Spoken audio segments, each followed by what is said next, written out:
Once you've been given the right dragon template by your teacher, you're going to determine if you have to cut the template or not. If there's a dotted line, you have to cut it. There could be 2 dotted lines. If there's no dotted lines, then you don't. You want to cut as neatly as you can.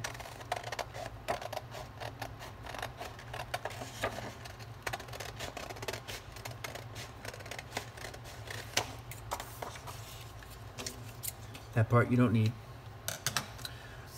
This dragon has a long body and short wings. That's why I had to cut it. The other thing you want is a tail to go along with it.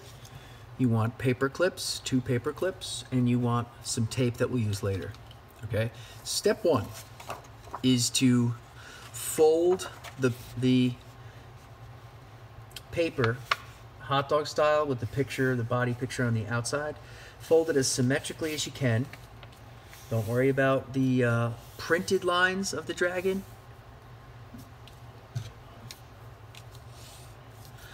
Now, if it's a thick paper, if you're a heavy dragon, I like to crease it with the back of something like a scissor. Okay, then I'm going to open it up, and I'm going to fold this. I'm going to fold this line back, okay, along that line. Here's how I do it. I like to just fold. You don't have to do the whole thing at once. I like to kind of fold back an inch at a time. Okay, again, you can crease it just so that it's a nice neat fold, so that when we get multiple folds over one another, it won't get too bulky. Okay, the next thing I do is I like to fold, I fold the wing, the front tip down. We want a nice tip here, all right? But what we don't want is this line to come all the way to this crease. We want it to kind of come a little off the crease so it doesn't get too bulky. So it takes a little bit of skill, but fold it like that.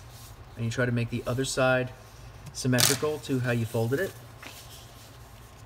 Okay. You could probably do a bit of a neater job than I did.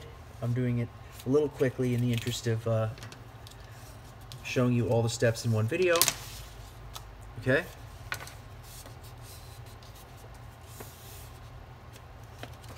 Okay. Then, there's another line here. That has to be folded as well. So here's how I do it. I just kind of, an inch at a time, I flip it over, and I fold it back until I find that line, and then I crease along the line. Okay? It's not going to be perfect, but you want to try to make it neat. All right? Take your time.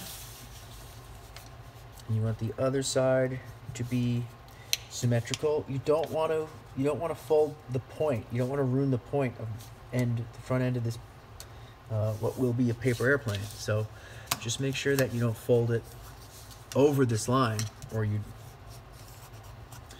ruin the point. Okay, so now just like real organisms, it's not going to be perfect. Not everything's perfectly symmetrical. No one's face is or body is, but we try to get it somewhere close to.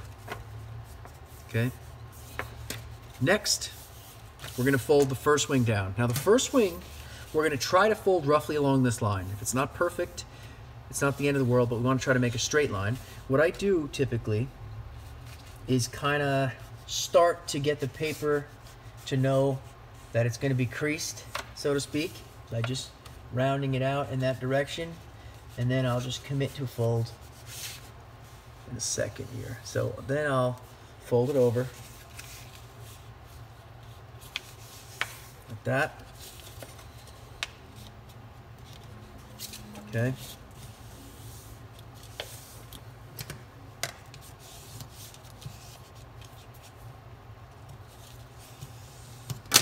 Okay, now the other wing, you want to match to this wing. So you want to fold it down, and little by little, make sure that it's lined up with this wing. It's going to affect flying if it's not lined up with the other wing. See how I'm using the other wing as a guide to fold this one. Okay.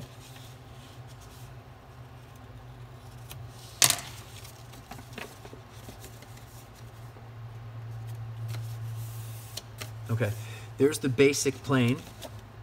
All right, the dragon. Let's fold the tail now. The tail, you're going to fold hot dog style too. Okay, little by little, just make sure the edges are lined up and fold it.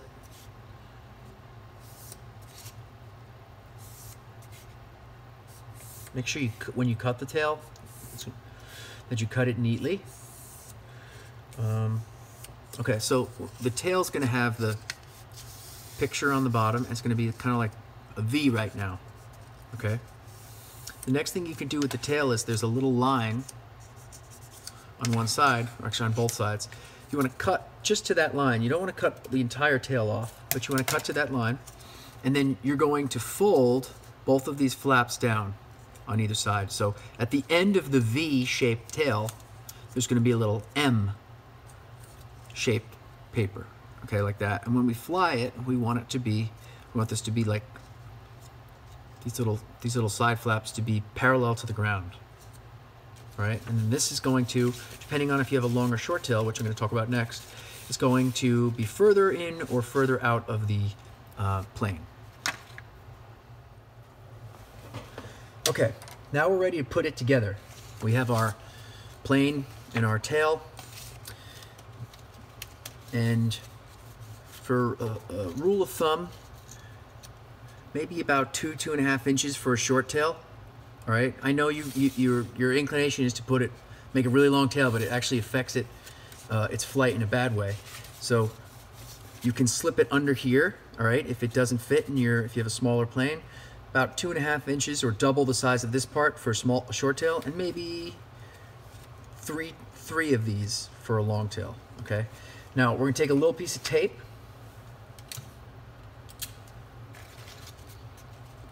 And just hold it in place and just tape it there.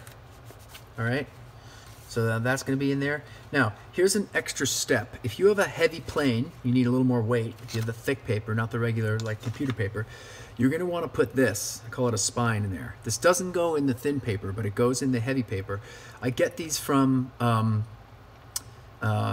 like it's like the floral wire that you can use to make like fake flower arrangements. I just get them from the craft store, and you get them in a bunch, and I cut them down smaller. You could hypothetically unfold like a paper clip, but it's going to take you a lot of work to make it straight. So these actually do affect the flight. I reuse them. All right, take them back after we use them, and I put a little piece of tape there to hold that in place. Okay. Which makes this kind of a sharp point at the end, so we want to be careful with that. Then you want to take a piece of tape and you want to put it forward. All right, you don't want to put it along this strip, like all along the length of this strip, but you want to put one little piece like this to hold the wings shut. It's going to help a bit. Then you take a paper clip, put it on the front. We want weight on the front. It's good for flight. Okay, everyone does this, the heavy and light dragons. One paper clip on the front like this, and one paper clip inside. And you don't want really that one to be exposed because it could kind of affect its flight. So you want to just kind of make it disappear just for a little extra weight in there.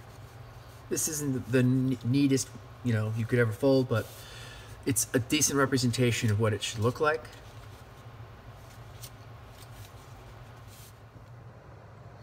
Okay, the last part I want to show you, I just tested this out. It flies okay, not too bad. But you can make adjustments to fly it. First of all, when I throw it, I hold it close to, like, I guess would be the sternum, all right, a little bit further up, not in the middle. And when you throw it, what you want to do is you don't want to make an arch over your head, because then you're going to be throwing it down to the ground. You want to throw it in the direction you want it to go and let go. Remember, it's just a piece of paper, so you don't have to throw it like it's a rock. Just glide it. If it's going down, pretty drastically, you can gently roll the wingtips up a little bit. That'll grab onto air and generate a little lift. You want every time you throw it, you want the tail here to be kind of parallel to the ground. You want the wings to be nice and straight, not like this way or this way. All right, you want them to try to be straight. And then a flat plane here. You want to make sure the nose is kind of straight and that the paper clips are in order. If it's going straight up and then falls down afterward, you can straighten these out or even maybe curl them down a little bit. But we don't want to do drastic things like fold this like that or anything. We just want a light, little differences can make a pretty big deal. Can be a pretty big deal in its flight. Okay, so it's really important to fold it symmetrically and take these steps. But then the technique you use to throw it is going to affect its flight too. Okay.